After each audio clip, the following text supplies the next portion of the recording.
Good morning, everybody, and welcome back to Los Angeles. I just got home a couple of days ago, and today we're heading out on a little 2-day adventure. The wildflowers are in peak season right now. It's springtime here in California, and this time of year everything gets super green, super colorful and beautiful. So today we're heading down towards San Diego. I'm going to be taking you out to the Anza Borrego desert, which I've been to before and done a video on years ago. But today we're actually heading down to see some of the wildflowers, and along the way I'm going to be stopping to take you on a few wildflower hikes along the way as well, kind of down towards San Diego. This is an area I've never really spent much time exploring, and I certainly haven't brought you guys along either. So I'm excited to see what kind of flowers we're going to see. I'm also going to be camping out in the Anza Borrego, and tomorrow we're going to be heading down towards the Mexican border for a really cool hike.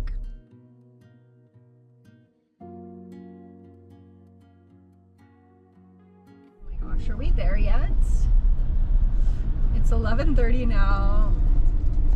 I definitely am getting a slow start, and the traffic is pretty slow today. We're gonna arrive around 12:15.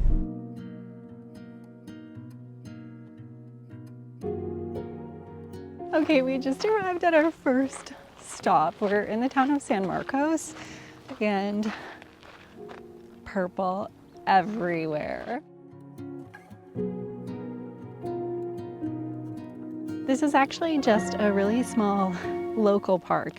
It's not a state park or certainly anything national, but it is absolutely full of this beautiful purple California lilac, which reminds me so much of spring in New Hampshire, because as soon as all the snow was gone and the flowers were blooming, we had these huge lilac trees on our property, and they would always have these beautiful, huge cones of purple flowers. So a little bit of a reminder of where I grew up here.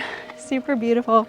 I'm gonna walk around for a little bit and take in some of the views, and then we're gonna head back on the road to check out some more places.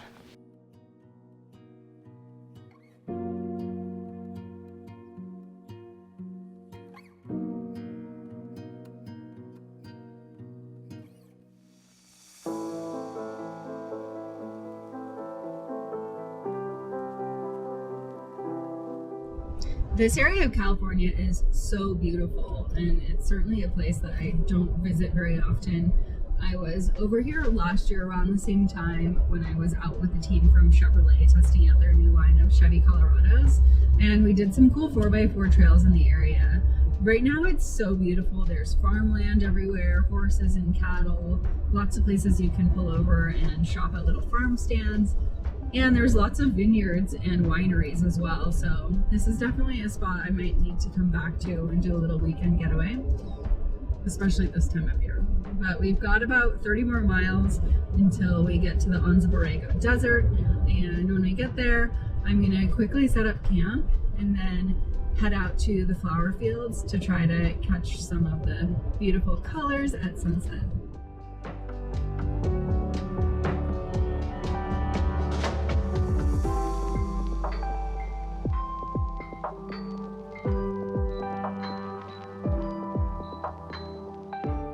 All right, we've arrived in the Anza Borrego Desert State Park. This is actually a huge state park here in California. Definitely the best place for off-roaders, people wanting to ride dirt bikes and things of that nature. I'm gonna camp here, so I just parked. I'm gonna quickly get our camp set up, and then we're gonna head over to an area called Henderson Valley, where a lot of the wildflowers are supposed to be. So I'm gonna just throw up the tent, get a couple things set up here, and then we're gonna head over there before the sun goes down.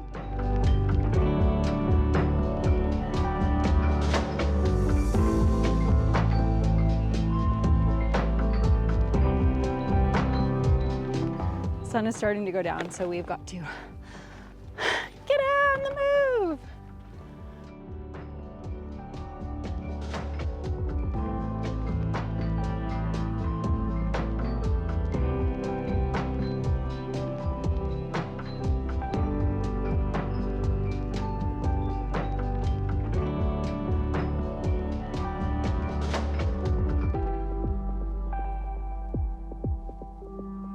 we made it just in time. The colors are fabulous right now, everywhere. And there's flowers.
All right, we are back at camp.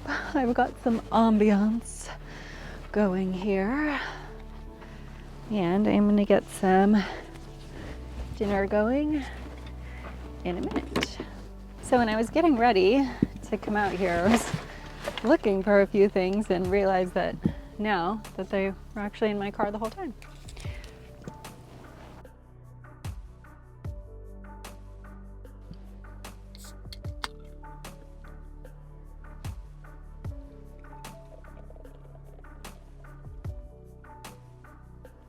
Tonight I am going to make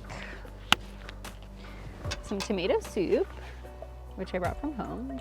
One of the nice things about car camping.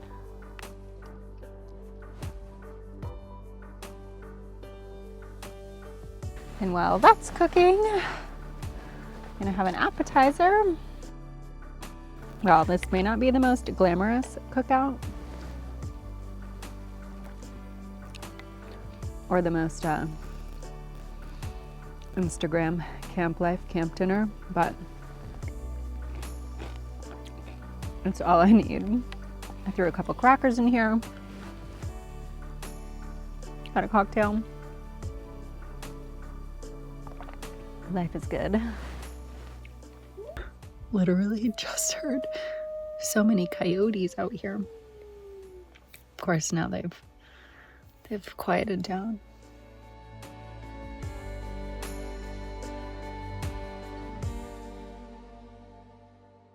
I brought the coziest gear for tonight.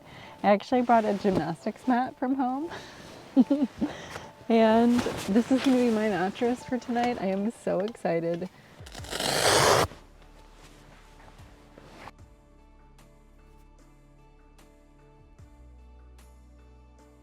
Getting ready for bed. It is just about 10 p.m. It's getting a little windy, but super excited because the mat that I brought was pretty much made perfectly for this tent. It fits exactly from the end to the end of here. I'm going to be so comfortable. Definitely will not be feeling the ground. But this has been a really great day out here. From San Diego to here in the desert, seeing the wildflowers, really enjoyable. And I'm just so fortunate that I have these moments to be able to kind of get away from the city and be out here in the wilderness.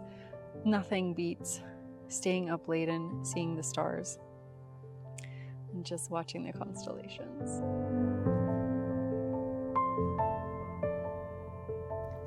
Good night.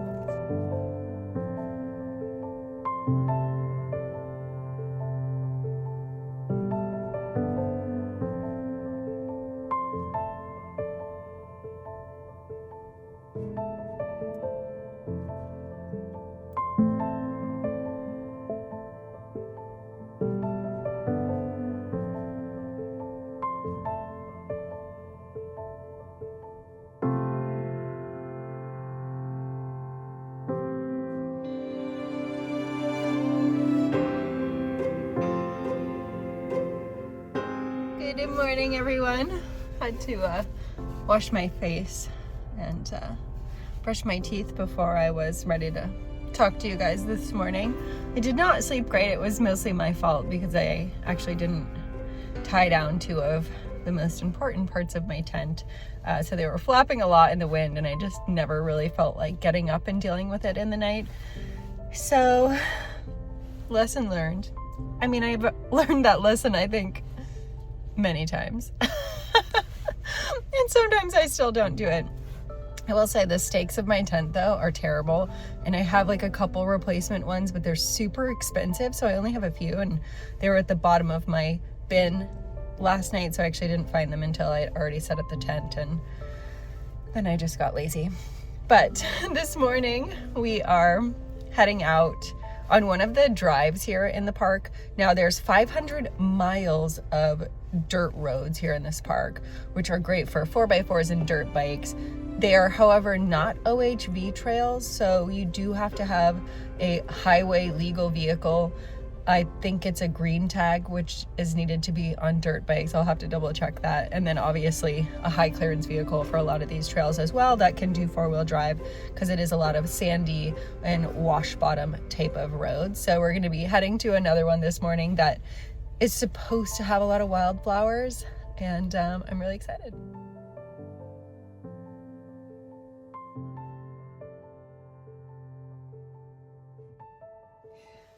This morning we are heading to a place called Lower Coyote Canyon.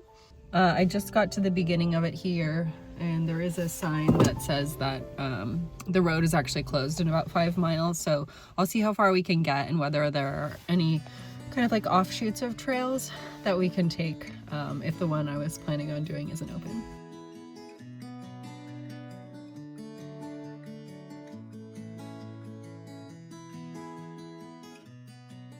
Well, the reports were certainly correct. Along this roadway, there are thousands or millions of wildflowers. They're just everywhere, purple and yellow and white. It's just absolutely beautiful. One thing to know about this desert is that there aren't a lot of trails, so if you do want to come out here and walk through the flowers, you can. The Park Service has said just to make sure that you stay on the sand and don't trample any of the flowers, so make sure you're doing that if you're coming out here to explore. And also be on the lookout for rattlesnakes, because they are denning. This is around the time when they're going to start waking up, so always watch your step if you're walking through any of the plant life here, because there might be a creature lurking in there. This road is so cool because the landscape keeps changing. Now we have all these big ocotillo trees and all these flowering bushes. It's beautiful.